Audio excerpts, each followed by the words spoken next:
Karena saya lihat sekarang ini lebih dari di atas, mungkin kalau kita bisa bahasakan sudah 15 tahunan ya, di mana Israel masuk ke Palestina dan setiap hari umat Islam dibunuh setiap hari.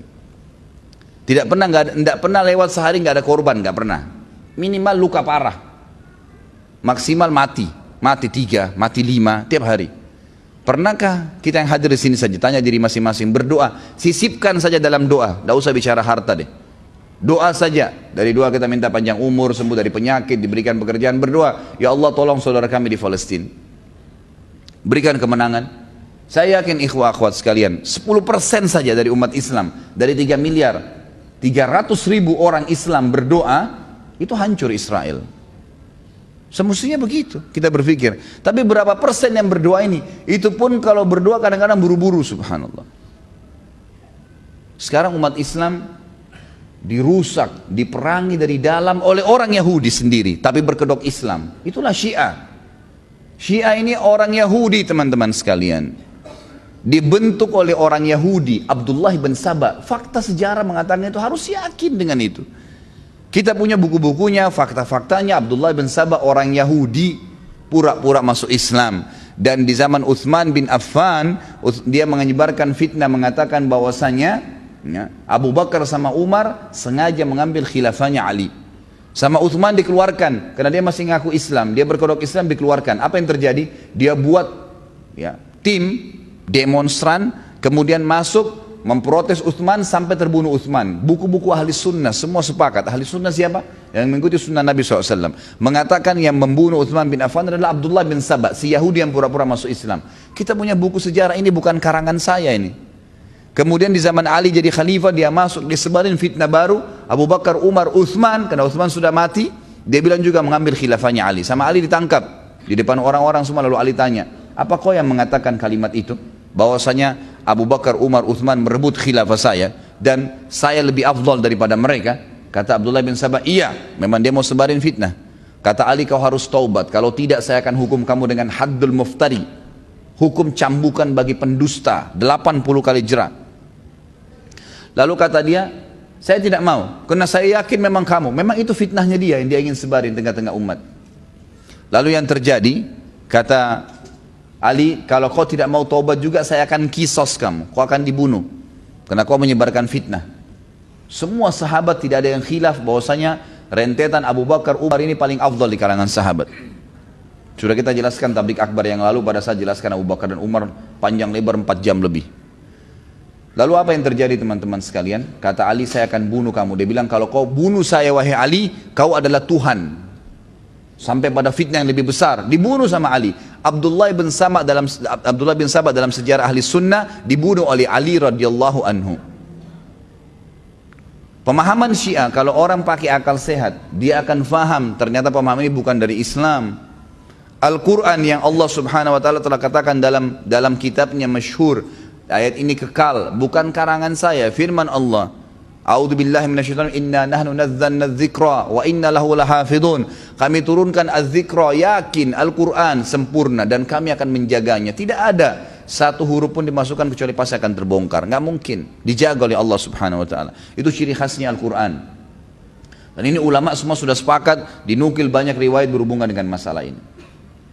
Kemudian mereka mengatakan tidak, Quran ini kurang. Allah bilang dijaga, kau bilang kurang, siapa kamu itu? Berani benar ngomong begitu. Kemudian mereka lagi menghardik, sebenarnya tujuannya Abdullah bin Saba ingin menghina Nabi Muhammad SAW langsung. Tapi dia tidak bisa. Kalau dia hina langsung Nabi Muhammad SAW, ketahuan kedoknya. Maka dia hina orang-orang yang terdekat dengan Nabi SAW. Abu Bakar dan Umar. Siapa 2 orang ini? 10 orang dia masuk surga. Mertua Nabi SAW. Apakah mereka lebih hebat dari Nabi? Nabi maksudnya SAW salah pilih mertua. Anda saja bisa milih mertua yang benar. Ada teman saya Sunni bertemu dengan seorang Syiah di Jakarta. Dia cerita, tapi saya tidak ketemu waktu itu. Dia bilang, saya ketemu sama satu orang Syiah, teman saya. Saya tanya, bagaimana keadaan antum? Baik, alhamdulillah. Bagaimana istri? Baik. Istri anda baik ya? Baik. Soleh, solehah, patuh. Bagaimana mertuanya? Oh, mertua saya sehat, semuanya baik-baik. Berarti kamu lebih hebat daripada Nabi ya? Loh kok bisa? Loh iya, kan bagi kamu mertuanya Nabi itu orang kafir. Mertua kamu orangnya hebat, baik. Istri kamu soleh, tapi kamu mengkafirkan dan melaknat serta menuduh berzina istrinya Nabi Muhammad SAW. Berarti kau lebih hebat dari Nabi dong. Diam dia, tiba-tiba nggak bisa ngomong. Pemahaman yang tidak masuk di akal sudah. Anehnya ada umat Islam yang terpengaruh. Kafirkan sahabat. Lalu simbolnya cinta Ahlul Bait. Demi Allah teman-teman sekalian, mereka tidak cinta Ahlul Bait. Dusta. Yang mencintai Ahlul Bait adalah ahli sunnah yang sebenarnya. Kita mengatakan Ali radhiyallahu anhu. Adakah ahli sunnah yang mengatakan Ali bukan sahabat? Adakah pernah ahli sunnah berani mengatakan Ali itu kafir atau salah? Gak pernah. 4 jam tabligh akbar kita kemarin semuanya kelebihannya Ali radhiyallahu anhu. Bagaimana pujian sahabat terhadap beliau, dan kita selalu memuji beliau, dan kita yakin Khalifah Rasyid yang keempat masuk dalam keemasan ya, keempat dari masa keemasan Islam di awal, yaitu Khulafaur Rasyidin, yang kata Nabi SAW berpegang pada sunnahku dan sunnah Khulafaur Rasyidin setelahku. Fatimah Al-Batul radhiyallahu anha, kita selalu memuji, mengatakan radhiyallahu anha. Hasan dan Husain, kita mengakui sabda Nabi SAW, Sayyidu Syabab Ahli Jannah, pimpinan anak mudanya surga. Itu pernyataan ahli sunnah. Husain terbunuh di Karbala, kita mengatakan Husain mati syahid, yang membunuhnya zalim. Nggak ada ahli sunnah mengatakan Husain kafir misalnya, kita membenci.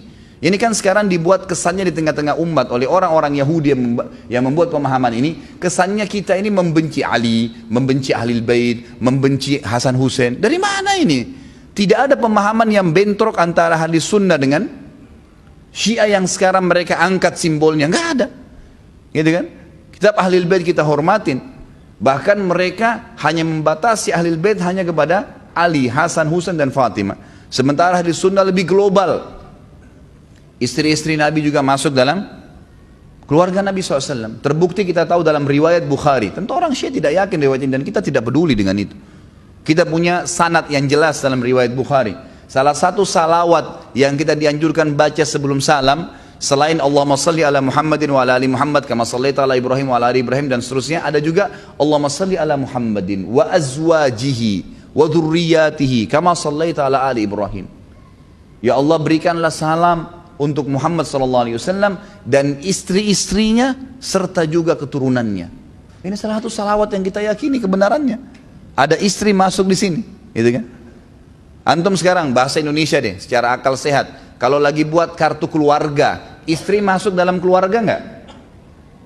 Orang Syiah kalau ditanya itu dia bingung jawab tuh. Istri antum masuk dalam keluarga nggak? Masuk. Bahkan setelah nama kepala keluarga si laki-laki langsung istrinya bagian daripada keluarga itu. Jelas, gitu kan? Kalau kita mengatakan masuk dalam keluarga, bagaimana caranya tidak? Secara akal sehat saja itu sudah jelas. Ada statement bahkan yang hampir mereka sepakati, mereka mengatakan Nabi Muhammad, kita mengatakan sallallahu alaihi wasallam, Allahu a'lam mereka. Mereka mengatakan statement bahwasanya Nabi Muhammad sallallahu alaihi wasallam masuk surga tapi kemaluannya di neraka. Statement itu dilempar. Alasannya kena menikah dengan Aisyah. Siapa kamu itu? Di zaman Nabi SAW turun firman Allah kekal dalam Al-Quran. Surah An-Nur ayat 2 dan ayat 23. Pada saat Aisyah difitnah oleh pimpinan munafikin, Abdullah bin Abi Salul. Kemudian dia mengatakan bahwasanya Aisyah berzina dengan Safwan. Turun surah An-Nur menyuruh Nabi SAW mencambuk mereka karena mengatakan Aisyah berzina. Ada beberapa sahabat yang dicambuk termasuk pimpinan munafikin itu. Sekarang mereka ulangi lagi perkataan itu. Kata Imam Az-Zahabi dan ulama-ulama sunni yang lainnya mengatakan siapapun yang mengatakan Aisyah berzina mengikuti konsep awalnya sebelum turun surah An-Nur, maka hukumnya berlaku surah An-Nur pada mereka. Ikut-ikutan tetap dicambuk 80 jerah, gitu kan? Kalau mengkafirkan sahabat berarti dia yang kafir, karena kata Nabi SAW, tidak ada seseorang pun yang mengatakan kepada saudaranya muslim kafir kecuali akan kembali ke salah satunya. Kira-kira kalau ketemu Abu Bakar dengan satu orang dari orang Syiah ini, siapa yang kita mau katakan kafir? Bagaimana bisa mau dikatakan sahabat Nabi kafir? Hidup melihat Nabi dengan mata kepala saja sallallahu alaihi wasallam sudah sebuah fadilah. Definisi sahabat harus lihat Nabi dengan mata kepala, harus beriman pada beliau pada saat itu dan meninggal dalam keyakinan itu baru dikatakan sahabat. Kita tahu ada orang-orang seperti Uwais Al-Qarni, gitu kan? Kemudian Shuraih Al-Qadi, ada beberapa yang dikenal dengan tabi'in besar, dalam buku-buku ahli sunnah yang kita jadikan rujukan dan punya sanad yang jelas, mereka hidup di zaman Nabi SAW, beriman pada Nabi, menjadi orang soleh yang luar biasa, sampai tidak kenal kisah Uwais Al-Qarni, sampai tidak kenal kisah Syuraih Al-Qadhi, yang terkenal dengan kesolehan mereka, kezuhudan mereka. Tapi karena tidak pernah lihat Nabi SAW dengan mata kepala, maka dikatakan dia kalangan tabi'in, bukan kalangan sahabat. Jadi nggak gampang itu mencapai derajat sahabat. Ini nggak dikafirkan. Kenapa? Abdullah bin Sabah tahu asas kita adalah Al-Quran. Dikatakan Al-Quran itu kurang. Asas kita menerima hukum Allah dari mana? Dari Nabi SAW. Nabi ajarkan ke siapa? Dari sahabat. Kalau sahabat dipangkas oleh mereka, maka otomatis mereka harus punya sumber lain yang sampai kepada Nabi. Dikarang-karang riwayat yang tidak jelas sanadnya. Jadi ini jelas pemahaman dari orang Yahudi di tengah-tengah umat Islam, yang masuk tengah umat Islam untuk memerangi kaum muslimin. Orang bodoh yang ngikutin itu. Dan ini tidak boleh didiamkan. Subhanallah, di negara-negara yang ada ahli sunnah, tidak pernah ahli sunnah membunuh satupun orang Syiah kecuali buat makar. Tidak pernah. Di Saudi mereka kalau yang berfaham Syiah dikenal dengan Houthi, itu mereka masih punya warga negara. Di Indonesia selama mereka tidak buat makar, pernah ahli sunnah ganggu Syiah? Nggak pernah. Tapi pada saat mereka memimpin, ikhwan dan akhwat sekalian, lihat di Syria 230.000 jiwa ahli sunnah dibunuh karena pemahaman Yahudi dasarnya. Memerangi umat Islam memang. Gitu kan? Di Irak mereka membunuh 150.000 jiwa termasuk Saddam Hussein yang mereka anggap selama ini memerangi mereka. Irak sekarang itu negara keduanya Iran. Kemudian mereka terakhir masuk ke Yaman, membakar tidak kurang dari 1.000 masjid dan rumah-rumah tahfidz Quran serta kampus-kampus Islam, ya, itu kemudian diganti, ditutup. Banyak yang dibunuh, banyak yang diperangi, subhanallah. Ini yang terjadi. Dan pendekatan orang-orang Syiah terakhir dengan pemerintah Yaman hampir sama dengan pendekatan orang Syiah sekarang dengan pemerintah kita. Hampir sama metodenya. Kalau pemerintah kita ini, semoga Allah berikan hidayah, tidak segera melihat, mengambil pelajaran dari Yaman, bukan mustahil terjadi hal yang sama. Mereka teman-teman sekalian masuk kepada pemerintah, presiden waktu itu nasionalis tapi ahli sunnah, didekatin, selalu ada pertemuan intens, pergantian budaya, kemudian saling memberikan bantuan dan A, B, C, T, seterusnya dikasih. Setiap pertemuan dititipin satu pesan. Kalau 100 pertemuan berarti 1.000 pesan. Satu kalimat saja sudah 1.000 kalimat, 100 kalimat kalau 100 pertemuan. Yang dimasukkan adalah ahli sunnah itu, tapi dia tidak katakan ahli sunnah. Kalau ahli sunnah kan berarti ahli sunnah. Dibuat momok yang lebih serem atau seram dianggap perlu dijauhi, Wahabi. Ini Wahabi nih, cirinya Wahabi apa? Berjenggot, tidak isbal, sholat berjamaah di masjid, dahinya hitam. Ini orang-orang buruk atau baik dalam agama nih? Ahli sunnah, orang yang dahinya hitam karena sujud. Kalau sholat ke masjid, mereka tidak isbal karena Nabi melarang, karena kalau tutup di bawah mata kaki masuk dalam neraka. Perempuannya berjilbab besar, bercadar, ini yang Wahabi. Diangkat sama mereka, ini lihat teroris nih. Sama konsepnya dengan Yahudi di Israel, cuma ini Yahudi berkedok Islam, gitu kan. Ini lihat nih Wahabi menakutkan, teroris, mereka radikal, mereka tidak bolehkan ini, tidak bolehkan itu dan seterusnya. Apa yang terjadi ikhwah sekalian? Pemerintah Yaman nangkapin tuh ulama-ulamanya ahli sunnah. Setelah ditangkap-tangkapin, orang Syiah sudah merasa tidak ada lagi gangguan. Yang terjadi apa? Mereka lalu membuat pasukan militan mengkudeta pemerintah. Baru berapa hari saja mereka kudeta pemerintah Yaman, mereka sudah pasang di jalan-jalan pelang-pelang besar, itu fotonya Khomeini. Siapa Khomeini? Coba antum baca di sejarahnya. Orang Yahudi. Subhanallah. Baru mau dikatakan ayatullah. Ayatullah dari mana ini? Ayat syaitan, iya. Bagaimana caranya dikatakan ayatullah ini? Mereka berani menyebutkan dalam bukunya innali a'immatuna. Saya baca dalam kitab Al-Kafinya. Manzilatan la yablughu malakul manzilatun la tablughu malakul mukarram wala nabiyyun mursal. Kami ini imam-imamnya Syiah punya kedudukan yang tidak mungkin dijangkau oleh para malaikat dan juga nabi-nabi. Maksudnya kedudukan apa ini? Allah, kedudukan ketuhanan. Orang harus faham kalimat-kalimat yang luar biasa. Fitnah-fitnah terus ditanamkan di tengah-tengah umat. Ini berbahaya sekali. Mereka lakukan, lalu mereka mengeluarkan statement, nanti musim haji ini kami akan serang Mekah dan Madinah. Presiden Yaman tulis surat kepada negara-negara Turk di sekitarnya, 6 negara termasuk Saudi, Raja Salman, semoga Allah menjaga beliau. Coba bantu kami ini, diserang, gitu kan? Subhanallah, di hari-hari sekarang Orang-orang Syiah di Indonesia harus disampaikan nih kepada kaum muslimin dan harus sampaikan kepada semua orang intens menemui presiden dan wapres kita. Intens menemui mereka. Lalu kemudian tidak mungkin pertemuan tersebut tidak diberikan pemahaman, cekokan.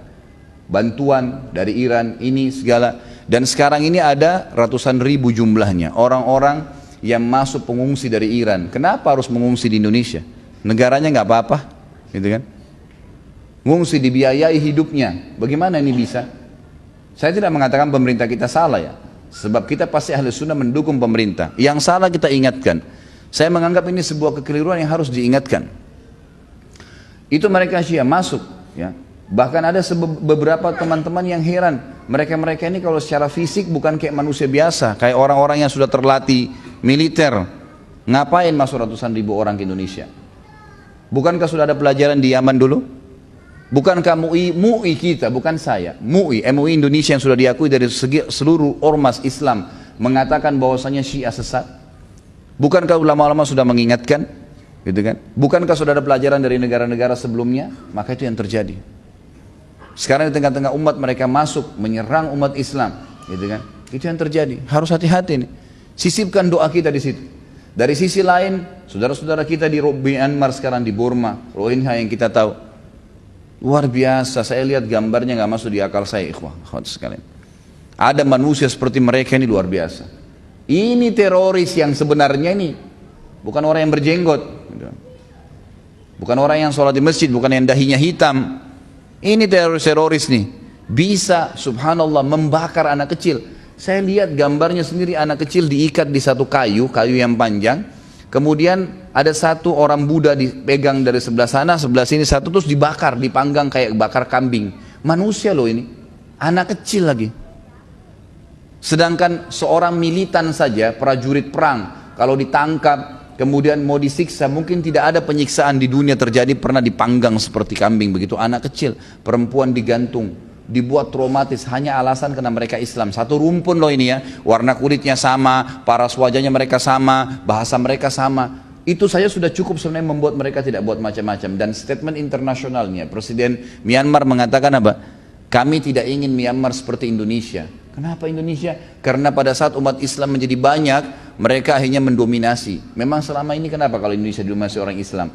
Pernah nggak ada Presiden Indonesia dari Soekarno sampai sekarang yang kita tahunya Islam walaupun mereka kebanyakan nasionalis? Pernah nggak ada yang menyiksa orang kafir? Bahkan orang Islam yang kadang-kadang masih ada yang di nomor 2-kan, gitu kan? Tidak ada masalah dengan umat Islam pada saat memimpin sebenarnya. Jadi seakan-akan simbol ini mau perang agama, mereka tidak takut sama sekali. Negara Myanmar itu kecil. Saya kadang-kadang bercanda di pengajian saya, kalau orang Indonesia, tidak usah Indonesia, orang Jawa Barat datang ke sana meludah tenggelam tuh. Tapi berani hilang rasa takut kepada umat Islam, nggak ada. Seperti yang Nabi SAW katakan, karena kita betul-betul sudah tidak peduli dengan agama ini. Maka teman-teman sekalian, yang saya ingin simpulkan dari semua poin kedua ini adalah, mari tunjukkan kepedulian kita kepada umat Islam, saudara-saudara kita. Kata Nabi SAW, man lam yahtamu bi umuri muslimin falaysa minhum. Siapa yang tidak peduli dengan perkara muslimin bukan dari golongan mereka. Sumbang harta, sumbang doa. Di masjid yang saya sholat di dekat rumah saya, alhamdulillah saya jadi imam di situ. Kalau dari subuh saya kunut nazilah. Semalam juga maghrib isya, kalau duhur asar kadang-kadang saya ada taklim. Saya sholat saya jadi kunut nazilah. Saya katakan selalu saya sampaikan kepada jemaah saya di situ bahwasanya kita akan kunut nazilah sebagaimana Nabi SAW kunut nazilah sebulan mendoakan agar suku-suku Arab yang membunuh 70 sahabat penghafal Quran itu dibunuh oleh Allah SWT, dihancurkan oleh Allah SWT. Ini sudah saatnya kita membaca kunut nazilah. Berapa banyak imam-imam kita yang baca kunut nazilah, ikhwah-ikhwat sekali. Dihitung jari. Kepedulian kita sangat kecil sekali. Insya Allah teman-teman panitia juga akan mengumpulkan bantuan, sisihkan bantuan itu. Ingat, bantuan yang kita keluarkan, sedekah yang kita keluarkan, manfaat utamanya bukan kepada penerima. Kepada siapa? Kita sendiri. Kita sendiri yang dapat manfaatnya. Dia hanya sekedar beli baju, beli makanan, beli minuman, habis. Tapi antum dapat pahala yang antum panen hari kiamat. Meninggikan derajat di surga, selamat dari neraka. Jangan 1000, 2000 terus, nggak selesai 1000, 2000 ini. Makanya juga rezekinya cuma 1000, 2000 terus datang dari Allah, gitu kan. Coba keluarin yang besar dengan keyakinan. Perhatikan nanti bagaimana Talha bin Ubaidillah berinfak, luar biasa. Yang sebelumnya Abu Bakar, Umar, Uthman, Ali yang kita jelaskan. Kadang-kadang saya merasa malu kalau baca kisah-kisah para sahabat ini, subhanallah. Kita kayak tidak ada apa-apanya di depan mereka memang. Tapi minimal kita mengikuti, gitu kan, berusaha.